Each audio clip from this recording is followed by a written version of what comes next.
એક હોસ્ટેલર અને ઘરથી દૂર રહેતા લોકો જ આ દુઃખ સમજી શકે છે. સવારમાં મમ્મીએ તો બનાવી દીધી હતી નાસ્તામાં ઈડલી.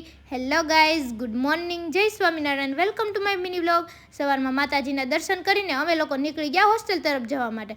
અને પછી ફાઇનલી મેં મારા ગામને કહી દીધું બાય બાય અને પહોંચી ગયા અમે લોકો અમરેલીમાં. હવે તો અહીંયાથી કંઈ હોસ્ટેલ દૂર નહોતી તો ફાઇનલી પહોંચી ગયા હોસ્ટેલે અને એન્ટ્રી કરી લીધી. અને આજે બેગમાં બહુ વધારે વજન હતો એટલે આમને બોલાવી લીધી બેગ ઉપાડવા માટે.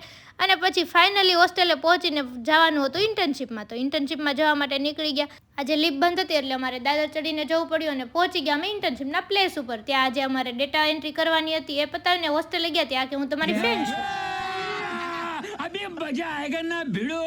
બપોરે અમે જો જેઠાલાલ જોતા મસ્ત ઈડલી અને ગ્રીન ચટણી ખાઈ લીધી અને પછી જતા રહ્યા કોલેજેથી આવ્યા હતા તો આવો કાંક વ્યૂ હતો વરસાદ જેવો.